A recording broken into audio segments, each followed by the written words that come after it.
Bapak Ibu Saudara yang dikasih Tuhan, senang sekali kembali melayani Bapak Ibu Saudara dengan berkat firman Tuhan. Nah, saya percaya firman Tuhan pada pagi hari ini, atau siang, atau malam saat Anda menonton tayangan ini, akan menjadi berkat yang besar dan luar biasa buat hidup Anda dan saya. Dan Anda bisa membagikan berkat ini kepada sebanyak mungkin orang, sehingga lebih banyak lagi orang mendengarkan berita tentang kebaikan Tuhan, tentang kebenaran firman Tuhan, dan banyak orang yang juga akan diberkati. Haleluya. Maka hari ini saya berikan judul Jaga Hati Baik-Baik. Jaga hati baik-baik. Ya, firman Tuhan terambil tentu saja dari Amsal 4 ayat 23. Tapi saya suka untuk memberikan warna yang baru Bapak Ibu Saudara dari terjemahan bahasa Indonesia sehari-hari. Amsal 4 ayat 23 dikatakan demikian. Jagalah hatimu baik-baik, sebab hatimu menentukan jalan hidupmu.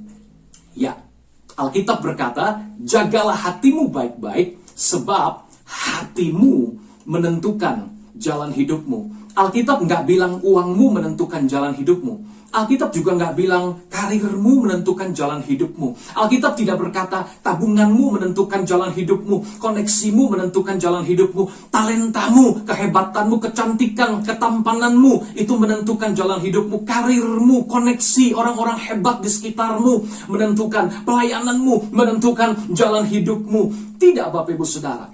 Alkitab jelas berkata hatimu menentukan jalan hidupmu. Luar biasa sekali Alkitab. Kenapa? Itu sebabnya Tuhan Yesus mengajar kita 3 poin penting dari firman Tuhan. Kenapa hati menentukan jalan hidup kita, dan bagaimana kita bisa menjaga hati sehingga betul-betul jalan hidup kita semakin terang seperti rembang tengah hari dan menjadi berkat yang besar buat banyak orang dan hidup berkenan kepada Tuhan, menyenangkan hati Tuhan, mempermuliakan Tuhan Yesus Kristus yang sudah mati bagi kita. Haleluya. Yang pertama, alasan pertama kenapa hati menentukan kehidupan, Yesus berkata, karena hati adalah sumber. Betul sekali. Sadari kebenaran pertama ini, Bapak Ibu Saudara. Hati adalah sumber.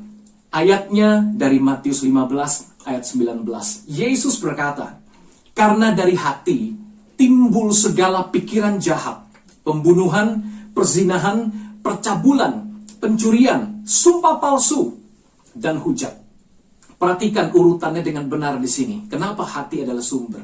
Yesus berkata, dari hati, berarti hati urutan pertama, sumbernya. Timbul segala pikiran. Urutan kedua adalah pikiran. Kemudian baru setelah pikiran jahat katanya, pembunuhan, perzinahan, percabulan, pencurian, sumpah palsu, dan hujat. Perhatikan, setelah hati, pikiran, perbuatan. Perbuatan apa? Ya tadi, pembunuhan, perzinahan, percabulan, pencurian. Lalu ucapan. Sumpah palsu itu kelompok ucapan dari kata-kata. Hujat itu kelompok ucapan dari mulut kita. Jadi jelas sekali sumbernya itu hati. Kalau hatinya nggak benar, nggak dijaga, pikirannya juga nggak benar, jahat. Dari pikiran, kemudian tahap berikutnya menjadi perbuatan dan ucapan. Nah, masalahnya banyak orang Kristen ataupun khotbah-khotbah yang menekankan hanya perbuatan. Nggak ada yang salah dengan perbuatan harus benar sesuai firman, ucapan harus benar sesuai firman, tetapi banyak kita melupakan penyebab perbuatan, penyebab ucapan kita gagal karena kita tidak memberi kekuatan kepada pikiran kita. Kita tidak menjaga, tidak memberi makanan nutrisi rohani pada jiwa, pikiran, perasaan kita. Itu sebabnya Alkitab berkata, kenakan pikiran dan perasaan Kristus. Dan kita juga lupa sumber dari pikiran adalah hati. Karena Yesus bilang dari hati timbul pikiran, barulah perbuatan dan ucapan. Ibarat sebuah pohon, Bapak Ibu Saudara, Alkitab sering memberikan ilustrasi hidup manusia itu seumpama pohon. Betul, Bapak Ibu Saudara? Nah, kalau sebuah pohon itu buahnya asam, mau kita gunting berapa kali pun, kita buang buahnya, kita cabut buahnya, begitu pohon itu kembali berbuah, Bapak Ibu Saudara, buahnya akan tetap asam. Satu-satunya cara untuk mengganti buah tersebut, merubah buah menjadi manis, bukan dengan mengubah buahnya, tetapi menebang pohon itu, mencabut ke akar-akarnya, kemudian kita ganti tanamkan benih unggul. Benih dari pohon yang manis tentunya, kemudian dia akan mulai berakar, pohon itu akan bertumbuh, tentu butuh waktu, butuh proses, dan akhirnya dia berbuah. Dan saya jujur tidak pernah melihat pohon itu untuk menghasilkan buah. Dia dengan berusaha bersusah payah. Selama benihnya unggul, dia mendapat asupan matahari yang tepat. Dia juga mendapatkan pupuk yang baik, yang tepat. Dia dirawat, dia disirami. Saya yakin pohon itu akan berbuah dengan alamiah. Kalau memang benihnya unggul manis, dia dirawat dengan baik, buahnya pasti manis. Kalaupun pohon itu memang dasarnya buahnya asam, akarnya benihnya asam, mau kena matahari kayak mau disirami air sebanyak apapun, mau dikasih pupuk paling mahal seperti apapun, tidak akan merubah buahnya tetap asam. Jadi yang terpenting sebenarnya, selain perawatan, air, matahari, yaitu akar dari pohon atau benih pohon tersebut. Nah, Bapak Ibu Saudara, penting sekali kita mengerti kebenaran bahwa hati adalah sumber. Nah, itu sebabnya ada seorang pendeta muda yang bernama Matt Chandler. Pendeta muda sejak umur 19 atau 21 tahun. Dia dipercaya untuk memimpin sekelompok pemuda remaja di gerejanya, Bapak Ibu Saudara. Jumlahnya sekitar beberapa puluh saja. Kemudian setelah dia berjuang, berdoa, dia melayani setiap pemuda, mengkonseling mereka tanpa lelah. Bapak Pendeta Matt Chandler ini di usia 30-an menuai hasil pelayanan yang luar biasa. Jemaat yang dari puluhan sekarang bertumbuh menjadi 12 atau 13 ribu jiwa, orang-orang muda yang luar biasa. Semangat sekali melayani, mengasihi Tuhan. Tapi di usia 30 tahun, Pak Pendeta muda Matt Chandler ini tiba-tiba di rumahnya, dia terserang sebuah penyakit. Dia pingsan, kemudian keluarganya membawa dia ke rumah sakit. Dan dengan kaget sekali mereka harus mendengar diagnosa dokter yang berkata, "Ibu, suami Anda mengidap penyakit stadium akhir dari kanker otak." Kaget istrinya, seluruh keluarga kaget, jemaat yang dilayani juga kaget. Pak Pendeta begitu bergairah, begitu muda, sehat, kuat, menjaga diri dengan baik, mungkin berolahraga dan sebagainya. Bapak Ibu, nggak ada yang salah dengan menjaga kesehatan. Apalagi di tengah-tengah masa pandemi semacam ini, Bapak Ibu Saudara. Penting Anda social distancing, juga menjaga protokol kesehatan sesuai anjuran pemerintah.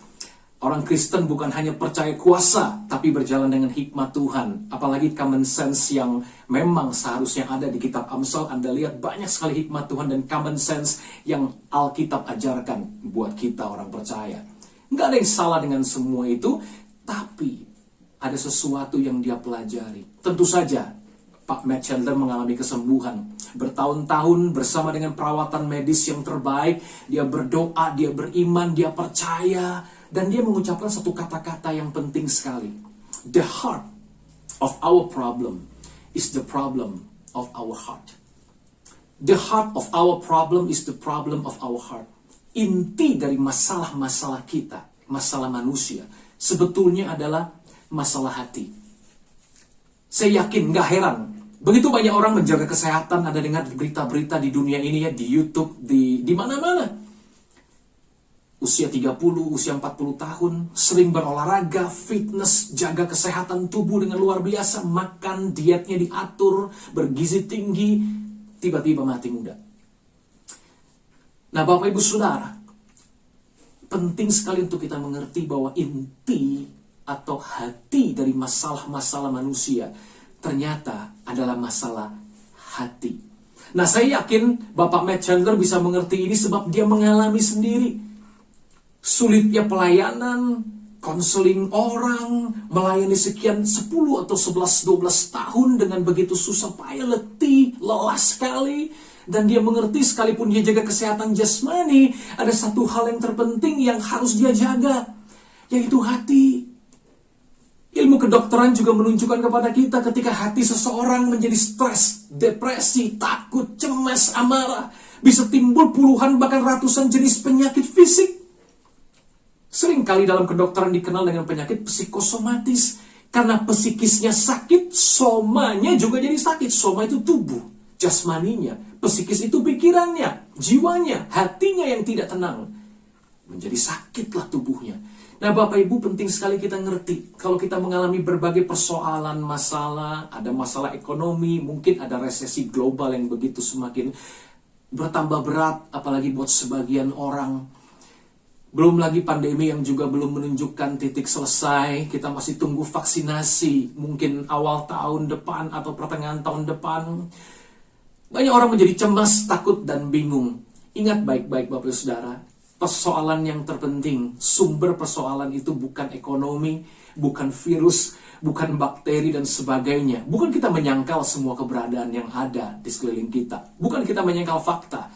Tapi yang terpenting adalah hati. Apabila Bapak, Ibu, Saudara, dan saya pandai menjaga hati, bijak menjaga hati, tentu dengan pertolongan firman Tuhan dan Roh Kudus, maka apapun badai yang terjadi, hati kita tetap tenang, hati kita menjadi bijaksana, hati kita memperoleh jalan keluar yang dahsyat, bahkan hati kita akan mengalirkan kuasa dan mujizat untuk menghadapi setiap tantangan yang ada. Karena hati adalah sumber. Wow, luar biasa. Nah, kebenaran yang kedua, Bapak Ibu Saudara, yang ingin disampaikan oleh firman Tuhan, kenapa menjaga hati baik-baik itu begitu penting dalam hidup kita? Karena yang kedua, kita sudah diberi hati baru. Alkitab berkata di dalam Yesaya pasal 36 ayat 26, kamu akan kuberikan hati yang baru dan roh yang baru di dalam batinmu, dan aku akan menjauhkan dari tubuhmu hati yang keras, dan kuberikan kepadamu hati yang taat. Alkitab berkata setiap orang yang percaya dan bertobat terima Tuhan Yesus, karena Yesaya 36 ayat 26 ini Bapak Ibu Saudara berbicara soal nubuatan tentang perjanjian baru, bahwa satu kali Tuhan akan memberi hati baru buat orang yang bertobat dan percaya Yesus. Nah, setelah kita bertobat dan percaya Yesus, Alkitab bilang kita diberi hati baru, roh baru. Dan di dalam batin kita ini, kalau Anda terus membacanya, Tuhan memberikan rohnya, Roh Kudus, Roh Allah di dalam hati kita untuk membuat kita taat kepada firman. That's why ayat ini bilang Tuhan menjauhkan dari kita hati keras. Hati manusia lama kita sudah mati, tersalib bersama Yesus 2000 tahun yang lalu. Kita sudah dikuburkan bersama Yesus, kita diberi hati baru, kita jadi ciptaan baru, punya roh yang baru. Dan dengar baik, Alkitab berkata hati baru kita itu taat. Nah, di sini penting sekali, kita tidak berusaha menjadi taat dengan kekuatan manusia lama kita. Manusia lama sudah mati. Banyak orang Kristen berusaha dengan kekuatan daging, kekuatan manusia lama untuk taat, dan mereka stres, gagal. Tapi Alkitab bilang, kalau kita percaya kita ciptaan baru, kita punya hati baru, hati kita adalah hati yang taat, Bapak Ibu Saudara. Alkitab bilang, kuberikan kepadamu hati yang taat. Wow, kalau saudara semua bisa mengerti Anda punya hati yang taat ketika Anda jatuh, ketika Anda lemah, ketika Anda digoda, Anda bisa berkata, aku punya hati yang taat, aku punya hati baru. Aku adalah ciptaan baru dalam Yesus Kristus. Dosa, kedagingan, godaan, engkau tidak berkuasa atas hidupku. Aku telah mati bersama Yesus. Kristus hidup di dalam aku. Hidupku bukan aku lagi. Amin, Bapak Saudara. Wow, terus beriman semacam ini, Bapak Saudara. Sadari Anda punya hati yang baru. Karena begitu Anda sadar Anda punya sesuatu yang baru, Anda akan menjaganya. Betul, Bapak Saudara? Nah, saya beri contoh. Pengantin baru ya, mereka pengen pesta, beli gaun yang begitu indah, jas yang begitu bagus, yang terbaik yang bisa mereka bisa beli gitu. Kemudian Ada nggak Bapak Ibu lihat mereka nggak jaga gaun itu? Mereka guling-gulingan di tanah. Ya, atau siapapun, Anda dan saya punya baju baru, kita mungkin lagi tahun baru, kita mau ke gereja. Terus kita nggak menjaga baju baru itu. Kita cuek aja duduk di tanah yang berlumpur. Kotoran kena, makannya sembarangan sampai kena. Apalagi kalau Anda pakai baju putih. Seperti saya hari ini ya. Terus Anda makan ceremotan. Saya kira ada beberapa orang yang memang seperti itu, tapi kebanyakan logika normal kita sebagai manusia, kita akan menjaga karena kita pakai baju yang baru. Itu sebabnya kalau Anda dan saya sadar bahwa hatimu itu hati yang baru, hati yang taat, hati yang begitu kinclong, yang suci yang Tuhan berikan, engkau akan sungguh-sungguh menjaganya. Amin Bapak Ibu Saudara. Nah, satu kali saya cerita ini ya, Saudara, ketika saya SMP 3 kalau nggak salah, saya punya motor baru dikasih sama orang tua saya. Mereka beli motor, Bapak Saudara. Tiap hari saya lap, saya jaga bersih. Kenapa? Karena motor baru. Pulang sekolah saya elap, pergi sekolah saya elap, habis dipakai saya elap. Nah, satu kali hujan banjir. Ketika saya lagi naik motor di perjalanan, karena hujan dan banjir, saya sayang sama motor baru ini. Saya berhenti dan saya melihat lubang yang besar. Saya turun dari motor dan saya gendong motor saya. Kenapa? Karena itu motor baru. Ya, tentu saja tidak mungkin saya menggendong motor ya. Tapi ini sebuah gambaran Bapak Ibu. Kalau Anda punya motor baru, mobil baru, handphone baru, Anda jaga sedemikian rupa. Kemudian begitu dia jadi handphone lama, jadi motor lama, kita sudah nggak lagi menjaganya, kita cuek lagi, kita mau ganti lagi yang baru. Sebetulnya itu sama dengan hati kita.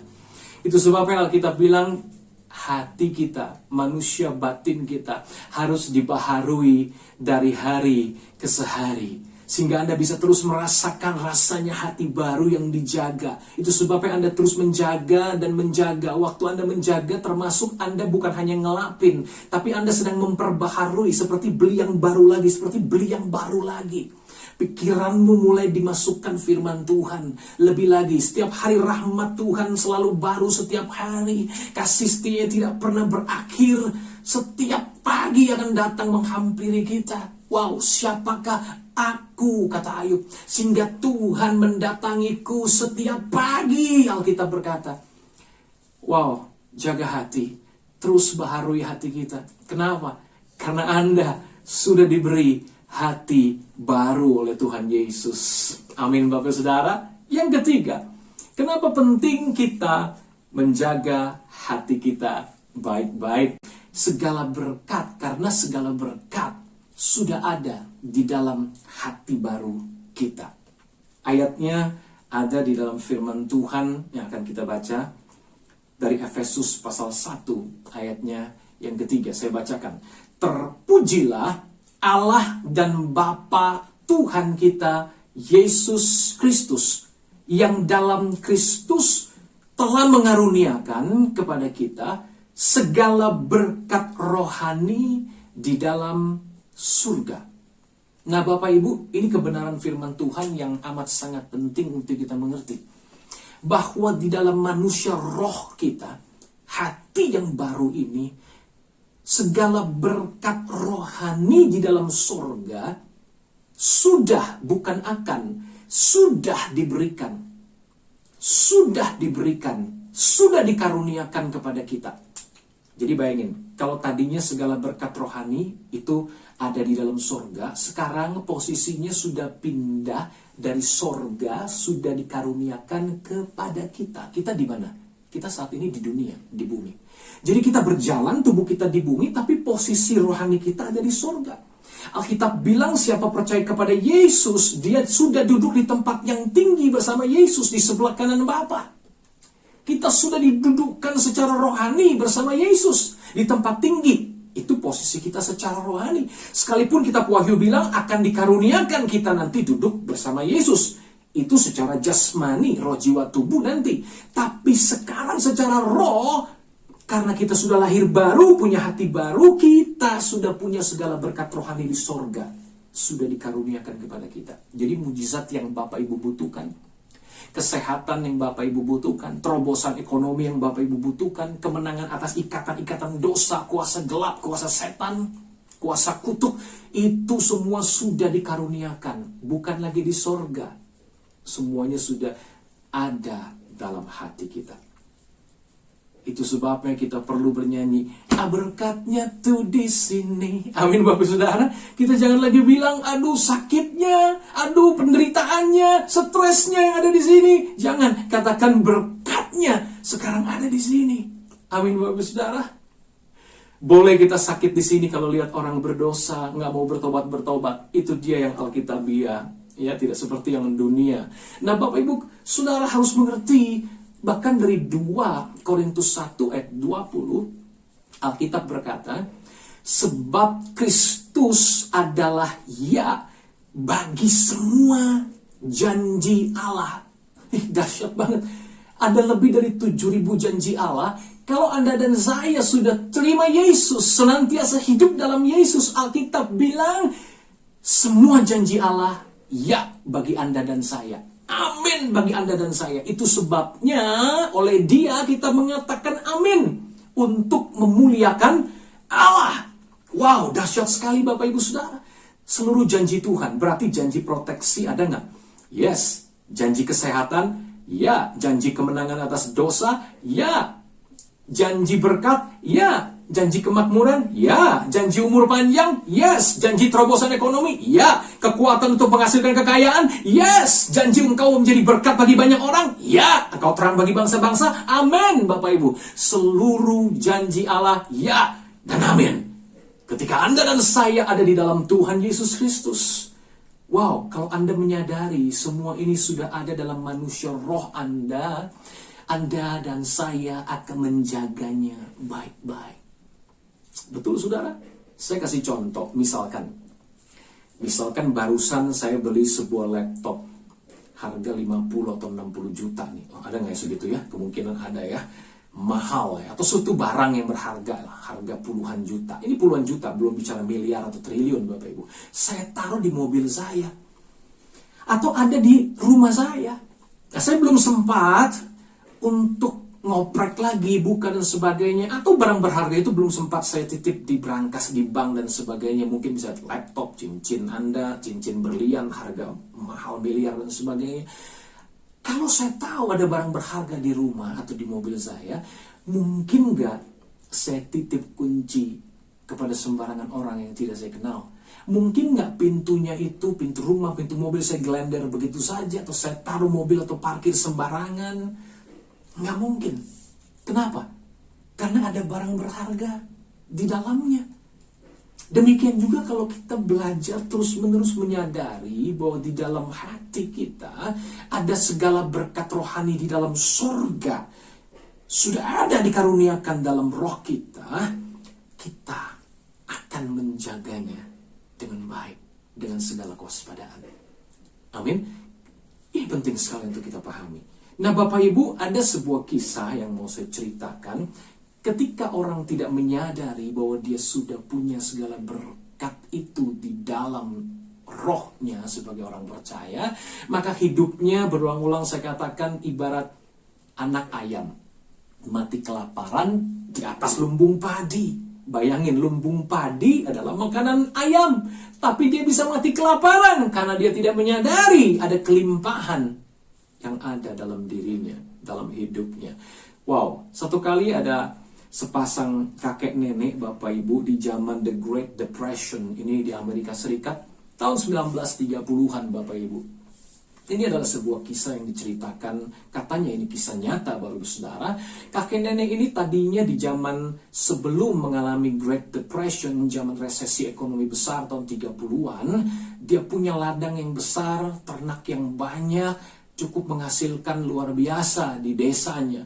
Tapi karena terjadi depresi besar-besaran, saham di mana-mana runtuh pada tahun 30-an di Amerika Serikat, maka opa-oma ini menjadi miskin, menjadi bangkrut.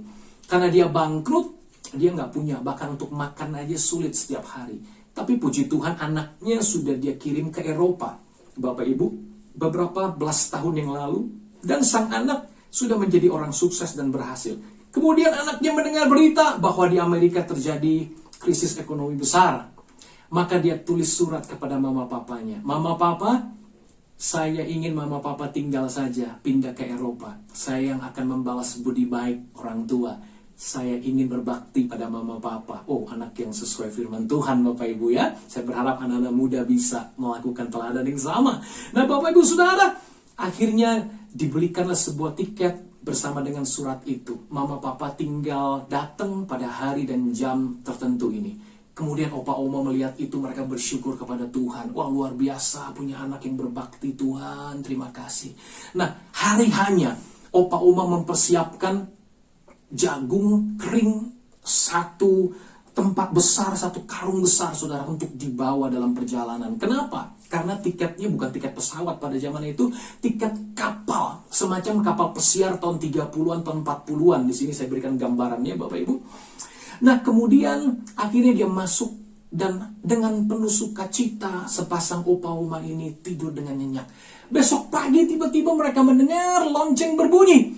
Teng teng teng teng teng teng teng teng teng teng. Wow, apa yang terjadi? Mereka bangun, mereka pikir ada kebakaran atau apa nih?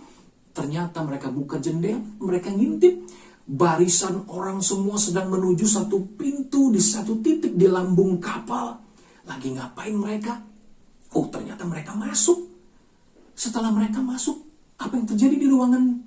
Oh, di ruangan itu ternyata ada makanan yang begitu banyak, berlimpah-limpah. Ada kambing guling, ada babi guling, ada sapi guling, ada ikan guling, bantal guling pun ada di sana. Wow, luar biasa Bapak Ibu. Dan mereka cuma bisa ngiler. Mereka ngiler, mereka bilang, aduh Tuhan, anak kami baik. Kami diberi tiket gratis, tapi kami nggak dikasih kupon makan. Oh, orang itu semua datang masuk menunjukkan sesuatu. Mereka boleh masuk dan makan berlimpah-limpah. Kami kelaparan di sini, tapi kami ingat firman Tuhan berkata, cukupkan diri dengan apa yang ada padamu. Akhirnya mereka bersyukur, terima kasih masih ada jagung kering yang kami bawa. Dan mereka mulai buka karung besar mereka berisi jagung kering, mereka makan. Sambil mereka menikmati kambing guling, mereka makan jagung kering. Inilah jagung kering rasa kambing guling, Bapak Ibu Saudara. Dan mereka bersyukur, bersukacita, terima kasih Tuhan. Hari ke-1, hari kedua, minggu ke-1, minggu kedua, Bapak Ibu perjalanan naik kapal laut pada zaman itu bisa makan waktu 2-3 minggu. Kadang-kadang bisa 4 minggu tergantung cuaca di tengah badai, di tengah laut, di samudra raya, badai atau tidak Bapak Ibu. Akhirnya 3 minggu penuh mereka hanya makan jagung kering. Tibalah mereka di dermaga di Eropa. Setelah berlayar dari Amerika, mereka tiba di pantai benua Eropa. Di situ anaknya, mantunya, cucunya sudah tunggu. Cucunya sudah bawa foto dari oma opa yang begitu gemuk. Wow, awet muda, luar biasa. Mereka lihat satu persatu orang yang turun. Nggak ada satupun yang mirip sama opa oma mereka. Cucu mereka tanya, mana papa, mana mama? Opa oma kok nggak ada yang mirip dengan foto ini. Akhirnya terakhir Bapak Ibu, turunlah sepasang opa oma yang kurus. Kelihatan begitu tua, peot, keriput, saudara. Dan mereka bilang, halo nak. Dan sang anak dengan kaget berkata, astaga, ini mama papa. Cucunya bilang, astaga, ini opa oma, kok nggak mirip dengan di foto? Kemudian Bapak Ibu Saudara, opa oma berkata, iya, nggak kira-kira kami ini 3 minggu hanya makan jagung kering karena engkau tidak memberikan kami kupon makan. Dan berat badan kami sudah turun 15 kilo dalam 3 minggu ini. Nah itu sebabnya kami jadi kurus peot begini. Nah Bapak Ibu kalau pengen diet lumayan, turun 15 kilo, makan jagung kering 3 minggu ya. Nah Bapak Ibu bukan itu pesan utamanya. Pesan utamanya adalah ini Bapak Ibu. Kemudian sang anak bilang gini, astaga, mama papa nggak mengerti. Mengerti apa nak? Bersama dengan tiket itu sudah termasuk makan gratis selama perjalanan. Sehari 3 kali. Dari breakfast, lunch, kemudian dinner. Bahkan ada 2 kali snack, kopi gratis, sauna gratis, kolam renang gratis, music hallnya gratis, karaoke-nya gratis. Semua fasilitas sudah termasuk di dalam tiket. Astaga, ya ampun nak, kan engkau tahu tahu kami buta huruf, gak bisa baca. Ini dia pesan penting Bapak Ibu Saudara. Anda dan saya yang tidak buta huruf, baca Alkitab Anda baik-baik. Ada 7.000 lebih janji Allah menjadi hak saudara, menjadi milik Anda keturunan Abraham oleh karena iman di dalam Tuhan Yesus Kristus. Anda bisa klaim seluruh janji itu. Anda berkata, terima kasih Tuhan Yesus, aku terima dengan iman. Walaupun fakta belum menunjukkannya, tapi iman mengubah fakta di dalam nama Yesus. Segala berkat sudah ada di dalam hati baru Anda dan saya. Nah, bagaimana caranya kita mengalirkan berkat tersebut dalam kehidupan jasmani kita? Realita rohani sudah terjadi, tapi realita jasmani perlu suatu tindakan iman. Nah, saya tunjukkan Yohanes 7 ayat 37-38. Ini caranya. Mari kita lihat. Dan pada hari terakhir, yaitu pada puncak perayaan itu, Yesus berdiri dan berseru, barang siapa haus, baiklah ia datang kepadaku dan minum. Barang siapa percaya kepadaku, seperti yang dikatakan oleh kitab suci, dari dalam hatinya akan mengalir aliran-aliran air hidup. Terjemahan Inggris rivers atau streams of living water, sungai-sungai, aliran-aliran air kehidupan, Bapak Ibu Saudara. Bukan satu aliran, bukan sekedar aliran sekecrot, dua kecrot, ya, tapi sungai, rivers, streams, banyak sekali. Di situ ada karunia-karunia roh, mujizat yang Anda butuhkan, kesembuhan yang Anda butuhkan, terobosan yang Anda butuhkan. Di situ akan mengalir buah-buah roh. Buah-buah roh akan makin nyata dalam kehidupan Anda. Rupa dan gambar Yesus, kedewasaan rohani. Anda akan melihat apa yang terjadi di alam roh Anda yang sudah disempurnakan oleh Yesus, yaitu hati baru, roh baru. Anda satu roh dengan Tuhan, Alkitab katakan, itu akan bisa bermanifestasi ke alam jasmani Anda sekarang. Wow, luar biasa. Kuncinya satu, haus dan percaya. Alkitab bilang gini, siapa yang haus, dia akan datang dan minum. Jadi kunci pertama haus dulu. Latih diri kita untuk belajar haus, datang dan minum dari Tuhan. Renungkan firman-Nya, haus akan hadirat-Nya, berdoa, bercakap-cakap sama Tuhan, dengarkan Tuhan bicara kepada kita. Bapak Ibu, di tengah atmosfer yang haus, seringkali mujizat terjadi. Kenapa? Karena orang yang haus, dia seperti spons, dia menyedot semua yang surga sudah sediakan. Dia seperti spons, dia mengalirkan dari hati semua yang surga sudah berikan kepadanya, mulai mengalir. Dan dari haus, Anda datang kepada dia, Anda makin timbul iman, dan akhirnya dikatakan percaya. Setelah haus, Anda akan percaya, Bapak Ibu. Wow, barang siapa percaya, kita bilang. Jangan sekedar haus tapi nggak percaya. Ketika Anda hauskan firman, iman timbul dari pendengaran firman, langkah berikutnya Anda makin kuat imannya, makin percaya. Waktu Anda percaya, kita bilang, dari hatimu. Semuanya dari hatimu. Segala berkat rohani dalam surga, segala janji Allah ya dan amin, mulai mengalir bermanifestasi. Sama seperti keran air ini, Bapak Ibu Saudara. Anda perhatikan baik-baik. Dalam hati Anda sudah ada Roh Kudus. Ada Roh Kudus. Roh Kudus itu Allah. Dia pemilik surga dan bumi, pemilik semuanya. Seluruh janji Allah ada di sana. Amin, Bapak Ibu Saudara.